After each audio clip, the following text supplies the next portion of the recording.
제가 지금 한번 여쭤볼게요. 네네네. 재활학과는 뭐 하는 과예요? 그러니까. 일단 오면 네. 저희가 진단을 해드리는 거니까 택배들이 옥천호부에 막 모이는 것처럼 허브다. 안녕하세요, 닥터인사이드입니다. 이 구독과 좋아요, 댓글과 알림 설정까지 부탁드리겠습니다. 제발.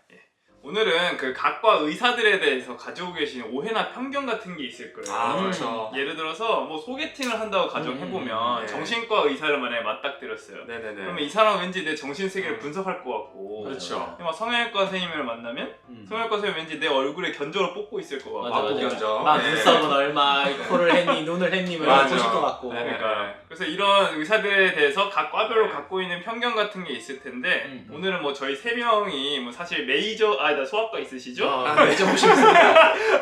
나름 메이저 부심 있는 메이저- 분이네. 네. 메이저과 있으시고 네. 저희 마이너과 마이너과. 있고 네. 네, 그래서 이런 과들에 대해서 갖고 있는 오해나 편견들에 대해서 간단히 얘기해보는 시간 갖도록 하겠습니다. 끝까지 시청 부탁드리겠습니다. 예, 영상의학과에 오시면 주로 이제 환자분들이 많이 찍는 게 흉부 엑스레이잖아요. 네네네. 그러면 환자분들께서 그 이제 숨 들이마시고 참으세요 네. 하시는 분들이 영상학과 의사라고 생각하시는 분들 왜냐면 그분들도 그렇죠. 가운을 입고 있잖아. 맞아. 네. 다 가운 있잖아요. 똑같이 네. 가운을 입고 네. 있고 그래서 오해를 하실 수도 있는데 맞아요. 이분들은 저희 방사선사 선생님들이세요. 네. 그러니까 영상학과 의사와는 직무가 좀 다릅니다. 이분들은 이제 이런 촬영을 담당해요. 네. 엑스레이라든지 CT, MRI 약간 이런 실제적인 촬영을 담당하시고 영상학과 의사는 이 방사선 선생님들이 찍은 그 영상을 판독용 모니터를 가지고 판독을 주로 하고요. 네. 그다음에 초음파 같은 경우는 영상학과 의사가 직접 직접 하는 게 하고. 맞습니다. 그런 게 있잖아요. 의사들의 의사다. 네. 그쵸, 그쵸. 저희가 큰 병 같은 데 가면은 어. 판독 같은 것들을 영상학과 그러니까. 선생님이 직접 해주시기 때문에 그런 그러니까. 것들을 일반적인 다른 과들보다 훨씬 더 잘 보시다 보니까 그러니까 가서 네. 맨날 맨날 부탁해. 찾아가서 부탁드리고 막 커피 드리고 선생님 저희 네. 여기가 뭘로 사진을 찍었는데 이거 네. 꼭 좀 봐주세요. 맞아요. 근데 그거는 대학병원에서 약간 있는 일이고 그래요. 예, 그 네. 나오게 되면 또 얘기가 좀 달라지더라고요.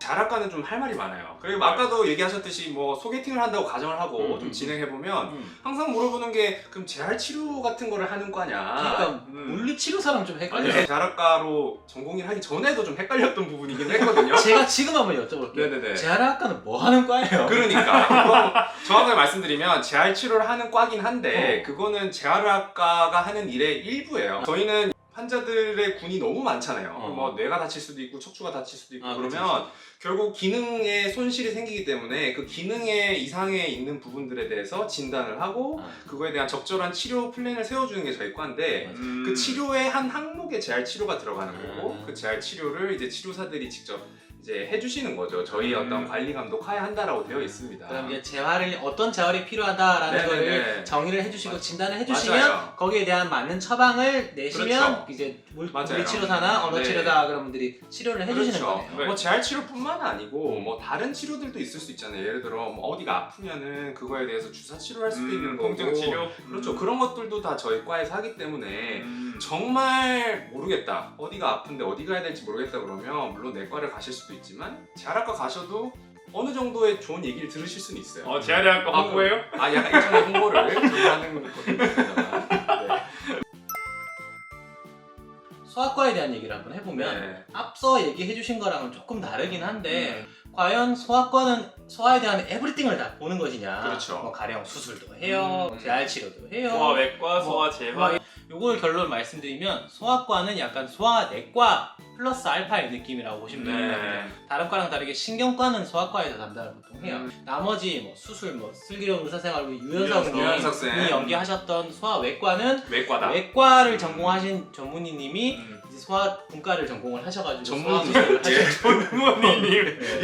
하신 거죠. 네. 그러면 그리고 뭐 소아정형외과, 소아재활, 네. 소아정신과, 네. 오은영 선생님 같은 분들 그런 소아정신과. 분들은 정신과를 각각의 분야를 전공을 하시고 네. 그다음에 소아. 소아분과를 전공하신 거죠. 그렇게 생각을 하시면 되는데 일단 아기가 아프면 소아과로 오게 되잖아요. 맞아요. 네. 진단이 안 된 네. 상태에서 그러면 소아과에서 전반적인 진찰과 평가를 다 해요. 네. 성장 발달을 포함해서 쫙 아기들 다 보고 진단을 해서 네. 가령 수술이 필요하다. 그럼 소아외과로 네. 의뢰를 해드리고 어디 뼈가 부러졌다. 그러면은 정형외과. 소아정형외과. 뭐 발달이 느려서 재활 치료가 네. 필요하다. 그러면 소아정형. 그러면 일단은 이렇게. 소아들은 무조건 소아과로 가면 되네요. 일단 오면 네. 저희가 진단을 해드리는 거니까 택배들이 옥천호부에 막 모이는 것처럼 허브다. 다 모였다가 허브다. 옥천호부에 모였다가 네. 이렇게 딴 데로 쫙 간다. 일단 일종의 소아과 홍보 영상 같은데. 아, 그럼요. 잡을 수 네. 있습니다. 또 하나는 네. 왜 아기 때 저희들도 경험했을 거예요. 아기 때 감기에 걸리면 아 맞아. 소아과로 가느냐, 예. 이비인후과로 가느냐, 네. 이게 조금 고민이잖아요. 네. 뭐가 다른 것이며. 저 이비인후과 많이 갔어요. 그러니까. 저는 소아과 많이 갔는데. 그러니까, 네. 그러니까 사람들마다 달라요. 네. 어떤 사람들은 막 이비인후과가 약이 세니, 네네네. 뭐 잘 듣느니, 저희 어디는- 엄마는 세다고 가시더라고요. 또 어디는 소아과 약이 잘 듣는다느니. 뭐 저는 약간의- 소아과 거기에 막 놀이터 같은 거 있어가지고 거기 많이 갔어요. 아 그것 때문에? 그러니까. 네네네. 아, 이거 이비인후과에서 많이 해요. 아 많이 해요? 그러니까 네. 이제 이런 것들 때문에 네. 감기 걸리면 실제로 어디를 가야 되나 네, 네. 이런 것들이 궁금하실 수 있는데 네. 사실 이비인후과는 음. 소아과랑은 개념이 완전 다르잖아요. 음. 수련 받을 때는 너무 다르지. 수술에 좀 집중이 돼 거기는 있는 일단 편이라서. 기본적으로 네. 수술하는 과고 두경부암. 뭐 두경부 암 수술도 음. 하고 뭐 그렇죠. 청력 어지러움 테스트, 맞아. 연화장애 뭐 이런 네. 테스트도 하고 막 네. 그런 것들 많이 하잖아요. 음. 그래서 사실 이비인후과를 전공하고 네. 있는 전공의 입장에서는 소아가 되게 무섭대요 처음에는.